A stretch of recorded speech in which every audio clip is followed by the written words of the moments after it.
估计是看 KO 雷欧卖的好，所以说呢 KO 又把 HF 的雷欧披风给翻出来了。而且你把这一个披风给 KO 的阿斯塔拉用的话，也能挡住他这一个脖子歪的问题。嗨，帅哥，给个3连呗！哎 ，KO 出了一个便宜质量勉强可以的雷欧，然后呢，现在又出了一个雷欧披风，哎，这下子就齐了。当然，我说的 KO 出雷欧的披风是指的还原万代 HF 版的，这个呢就是去年11月份万代刚出的魂限定披风，这玩意儿一个要税前3200日元，特别的离谱。然后呢 ，Q 这次依旧是老规矩 ，logo 什么的没抹去，还是新创华代理版，为什么就不翻个日版呢？不过背面的代理版的那些信息到时候又给抹去掉，留下一个方框，这个算是偷懒的还是不偷懒的？主要还是懒得抹去 logo 嘛。我感觉他之所以不抹去这些新创华的 logo， 就是想代表他是新创华正版授权的，所以说呢，并不是盗版嘛。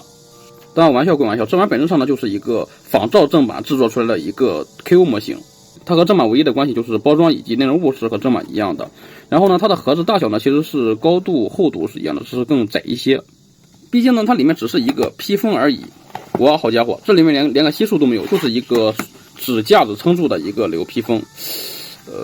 它怎么带一个肩甲呀？当然这是万代设计的问题，不是 KO 它这样搞的。其实万代正版呢里面是这样的包装设计，只不过呢会多套一个袋子在外面，因为呢它这玩意儿确实不怕坏，因为它这一个整体都是软胶材质的。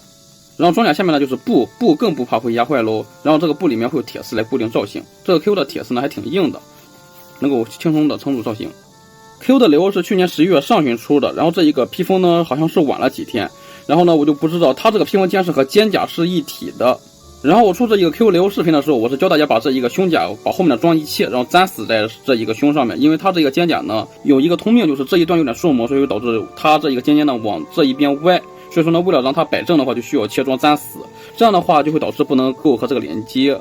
因为 Q 即便没有说明书的话，也能够清楚的知道，就是说你想要装这一个雷欧胸甲的话，就需要把它这一个给拆下来才能够换上。然而我却要教你们把它粘死了。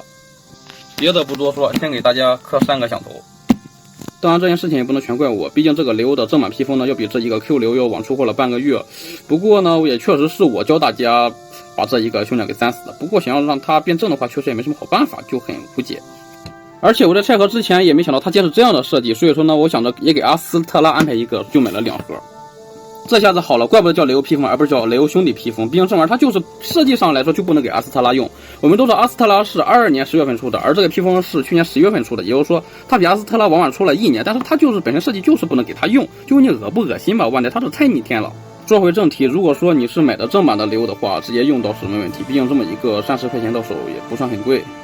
但是你看了我的修复教程，把这个胸甲给粘死了，那就有点费劲了。哎，我这什么时候断的？如果说你非想给阿斯特拉用的话，那就是强行把它给撕下来，不用泡开水呢，轻松的撕开，毕竟这边连接的是软胶嘛，然后就是靠这么几个洞连接的，撕开并不困难。这样的话就可以强行给你的阿斯特拉用了。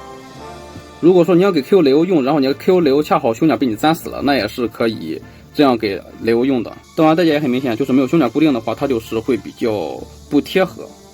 然后关于这个披风的做工质量的话，我们可以看到就是这一个雷欧的胸甲嘛，正面有条合膜线。然后这一个红色的漆面呢，这里有点凸歪，其他地方倒是没什么大病。然后这个金边呢，纯金色也很难翻车。然后开模精细程度勉强不算太肉，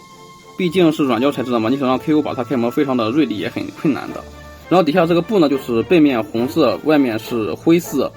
就是靠这么一个银色还有这一个金色的装甲呢，把它夹在中间固定住。然后因为它做的小比例的原因嘛，所以说呢有点厚度，看着像是棉被的感觉。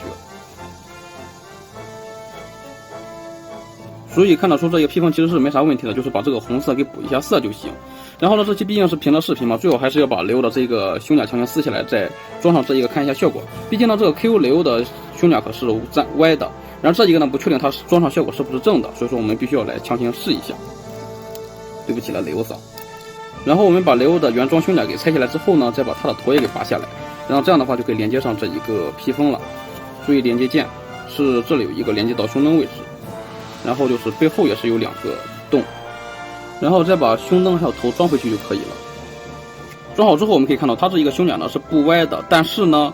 背部就有点问题了，就是说它这个背部呢披风上这一个胸甲连接键实在是太短了，根本够不到背后，所以说呢就会导致2个都连接不上。不过还好，因为是在背面嘛，会被这么一个披风给挡住，所以说连接不上疑点的话也是看不出来的。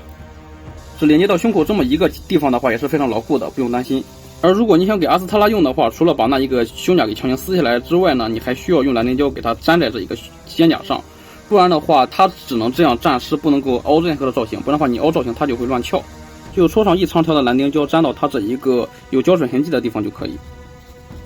这样的话就会更贴合，而且可以随意凹造型，披风不会掉下来。好的，以上就是这个国产 KO 雷欧披风的情况了。综合所见，它呢最大的优势就是还原了腕带，但是呢它最大的问题也是还原了腕带，因为它这腕带的逆天设计导致阿斯特拉不能用，雷欧用的话也需要替换胸甲。如果说看到我的视频把胸甲给粘死修正的话，那替换起来还比较难受的，毕竟只能2选1了。